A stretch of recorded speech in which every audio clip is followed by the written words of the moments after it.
அவளை பத்தி தப்பா பேச உனக்கு என்ன அருகதை இருக்கு? கிளப்ல நீ அந்த தேவுக்கு என்ன ஆஃபர் பண்ணன்னு மறந்துட்டியா? நான் வேணா ஞாபகப்படுத்தட்டுமா என்றார்.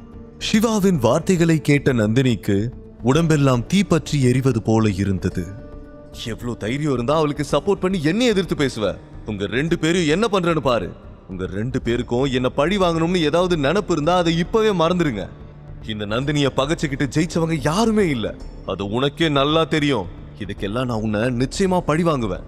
ஏதோ இன்டர்வியூல செலக்ட் ஆயிட்டா போதுமா? இந்த வேலை இல்லைனாலும் நான் ஒரு கம்பெனிக்கு முதலாளி தான். அதை யாராலையும் மாத்த முடியாது. இத்தனை பேருக்கு முன்னாலே என்னை அவமானப்படுத்திட்டல, குறிச்சு வச்சுக்கோ. 28ஆம் தேதி என் பர்த்டே. அதுக்கப்புறம் பாரு, உன்னோட கவுண்ட் டவுன் ஸ்டார்ட் ஆக போகுது. விரல்களை சொடுக்கு போட்டபடி சொன்னார்.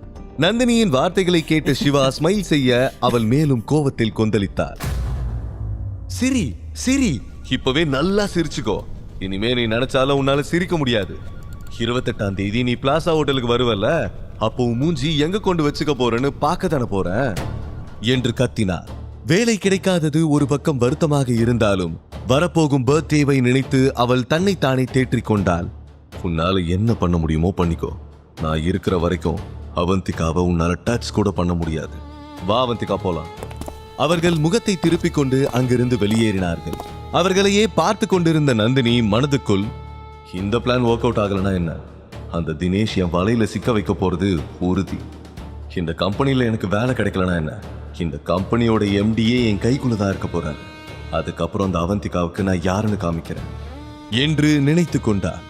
நந்தினி தனது பர்த்டே பார்ட்டிக்கு பிளான் செய்ய ஆரம்பித்தார்.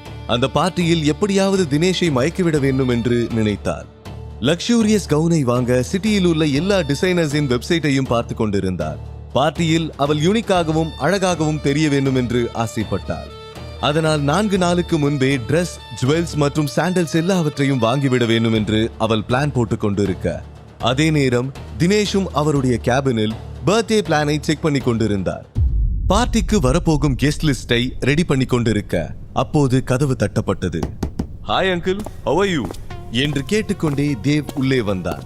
லாஸ்ட் டைம் தேவ் அங்கே வந்தபோது அவருடைய செல்போனை வாங்கித்தான் ஹெட்ஷாட்டுக்கு கால் பண்ணி பேசியிருந்தார். ஆனால் ஹெட்ஷாட் அந்த வேலையை முடிக்கவில்லை. அதனால் இந்த முறை அவன் மீண்டும் தினேஷிடம் உதவி கேட்டு வந்திருந்தார். முடியை சிலுப்பியபடி அவருக்கு அருகில் அமர்ந்து, அங்கிள், உங்க கான்டாக்ட் லிஸ்ட்ல ஹெட்ஷாட்டை விட பெரிய மாஃபியா யாராவது இருக்காங்களா என்று கேட்க, ஏன் என்னாச்சு? ஹெட்ஷாட் அந்த வேலையை முடிக்கலையா என்று கேட்டார். அந்த ஹெட்ஷாட் ஒரு யூஸ்லெஸ் அங்கிள். அவர் என்கிட்ட பணத்தை வாங்கிட்டு வேலையை செய்யவே இல்லை என்று அவன் சொல்லி முடிப்பதற்குள், நோ தேவ், ஹெட்ஷாட் பத்தி உனக்கு தெரியாது. அவர் ஒரு வேலையை செய்யறேன்னு சொன்னா கண்டிப்பா செய்வாரு. அவரோட தொழில அவர் சுத்தமா இருப்பாரு. அவர் இந்த வேலையை செய்யலனா ஏதோ தப்பா இருக்க மாதிரி தெரியுது. நீ இதை பத்தி ஹெட்ஷாட் கிட்ட கேட்டியா என்று கேட்டார். நோ அங்கிள், கேட்டு மட்டும் என்ன ஆக போகுதுன்னு விட்டுட்டேன். எப்படியும் என் பணம் திரும்பி வர போறது இல்ல என்றான். தினேஷுக்கு ஏதோ தவறாக தோன்றியது. தேவ், ஒருவேளை தப்பு மேல இருக்குன்னு தெரிஞ்சா நிச்சயம் நான் உன்னை மன்னிக்கவே மாட்டேன் என்று வான் செய்தார். சற்று பதறிய தேவ், அப்படிலாம் எதுவும் இல்லை அங்கிள், நீங்க என்னை நம்பலாம். கடைசியா ஒரு தடவை எனக்கு ஹெல்ப் பண்ணுங்க. இதுக்கப்புறம் உங்களை டிஸ்டர்ப் பண்ணவே மாட்டேன் என்றான். இல்ல தேவ், எனக்கு என்னவோ தப்பா படுது. முதல்ல அவன் யாரு, அவன் எப்படி இருப்பான்னு சொல்லு. அவன் போட்டோவை காமி. அதுக்கப்புறம் நான் உனக்கு ஹெல்ப் பண்ணலாமா வேணாமான்னு முடிவு பண்றேன் என்றார். ஆனால் தேவிடம் சிவாவின் போட்டோ இருக்கவில்லை. அவன் உடனே அங்கிருந்து போவதற்காக எழுந்தார். வாட் ஹேப்பன் தேவ் என்று அவர் கேட்க, நத்திங் அங்கிள், எனக்கு கொஞ்சம் அவசரமா ஒரு வேலை இருக்கு என்று சொல்லிவிட்டு வெளியேறினான். தேவ் சிவாவை ஒரு நார்மல் பர்சன் என்று நினைத்துக் கொண்டிருந்தார். அதனால் தான் அவன் தினேஷை அந்த விஷயத்தில் ஈடுபடுத்த விரும்பவில்லை. தானாகவே இதை ஹேண்டில் செய்ய வேண்டும் என்று நினைத்தான். தினேஷ் பர்த்டே பார்ட்டிக்கு பிளான் செய்து கொண்டிருந்ததால் அவரால் தேவை கண்டு கொள்ள முடியவில்லை. சரி, ஹேண்டில் பண்ணிக்கோ, பட் ஏதாவது பிரச்சனையில மாட்டிக்காத என்று அவனை எச்சரித்தார். ஓகே அங்கிள், ஐ அண்டர்ஸ்டாண்ட் என்று சொல்லிவிட்டு வெளியே வந்தவன், இனிமே அங்கிளை நம்பி பிரயோஜனம் இல்லை. அவர்கிட்ட எந்த ஹெல்ப்பும் கேட்க முடியாது. இதுக்கு வேற ஏதாவது வழி இருக்கான்னு கண்டுபிடிச்சே ஆகணும் என்று யோசிக்க தொடங்கினான். தேவ் இப்போது யாரிடம் உதவி கேட்பான்? அவன் சிவாவை எப்படி பழிவாங்க போகிறான்? பர்த்டே பார்ட்டியில் காத்திருக்கும் ட்விஸ்ட் அண்ட் டர்ன்ஸ் என்ன? சிவாவை பழிவாங்க இனி தினேஷை நம்பி பிரயோஜனம் இல்லை என்று நினைத்த தேவ் தன்னுடைய ஃப்ரெண்ட்ஸ் சிலருக்கு கால் செய்து ஹெல்ப் கேட்டார். ஹலோ ப்ரோ, இமீடியட்டா ஒருத்தனை இந்த உலகத்துல இருந்ததுக்கான ட்ரேஸே இல்லாம பண்ணணும். உங்ககிட்ட கான்ட்ராக்ட் கில்லரோட நம்பர் ஏதாவது இருக்கா என்று கேட்க சற்று யோசித்து ஆப்போசிட் சைடில் இருந்த நபர், எஸ், ஒருத்தர் இருக்காரு, நீ சொன்ன வேலைக்கு அவர் தான் கரெக்டா இருப்பாரு என்று சொல்ல, சூப்பர், அவரை தான் நான் தேடிக்கிட்டு இருந்தேன், யாரு என்று கேட்க, அவர் பேரு ஹெட்ஷாட், ஒரே ஷாட் தான், ஆல் காலி என்று சொல்ல, அதை கேட்டு தேவ் டென்ஷன் ஆகிவிட்டார். அந்த ஆளா? என்னடா எவனை கேட்டாலும் ஹெட்ஷாட்ங்கிறீங்க, அவருக்கு ஒன்னும் அவ்வளவு பெரிய சீன்லாம் இல்ல, அவர் ஒரு வேஸ்ட், தேவையில்லாம எல்லாரும் அவனுக்கு பில்டப் பண்ணாதீங்க என்று சொல்லிவிட்டு சட்டென போனை கட் பண்ணி விட்டார். கோபத்தில் ஸ்டேரிங் வீலை 2-3 முறை வேகமாக தட்டினார். சிவா மீது இருக்கும் கோபத்தை எல்லாம் ஸ்டேரிங் வீல் மீது காட்டிக் கொண்டிருந்தார். இதுவரை 5 பேரிடம் அவன் ஹெல்ப் கேட்டுவிட்டான்.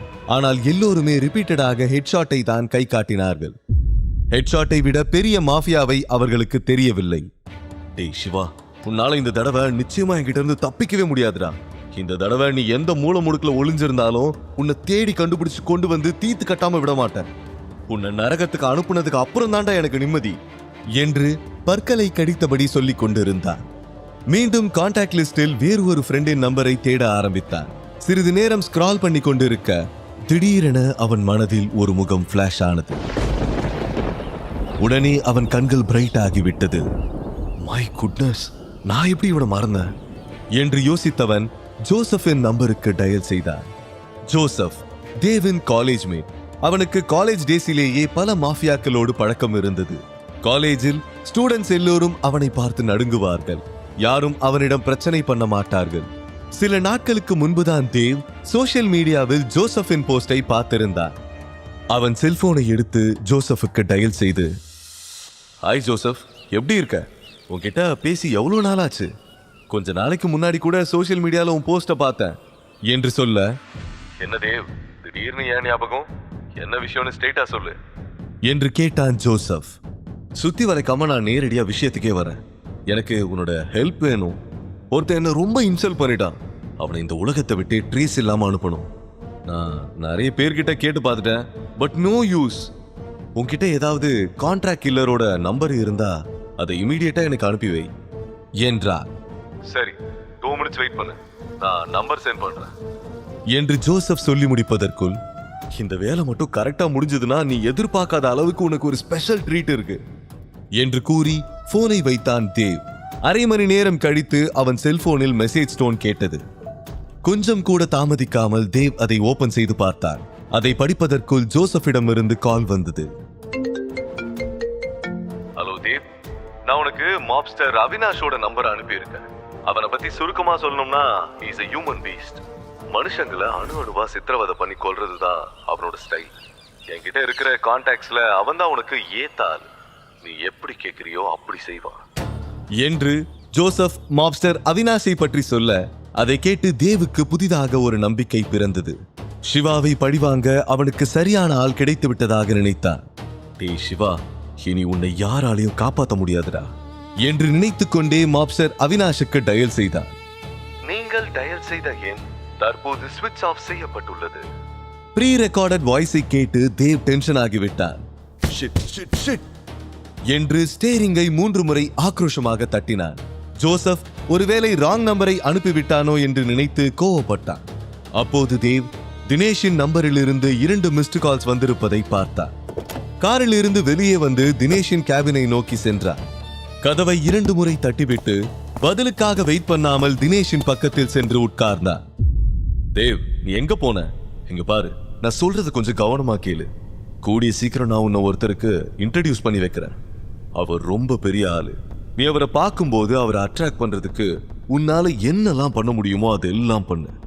ஒருவேளை அவர் மட்டும் இம்ப்ரெஸ் ஆயிட்டார்னா அதுக்கப்புறம் உன் லைஃப்ல எந்த பிரச்சனையும் இருக்காது என்று சொல்ல, என்ன அங்கிள், பில்டப் எல்லாம் ஓவரா இருக்கு. அவர் என்ன அவ்வளோ பெரிய அப்பாட்டாக்குறா? யார் அவரு? அவர் பேர் என்ன என்றான். நோ தேவ், அவரை பத்தி தப்பா பேசாத.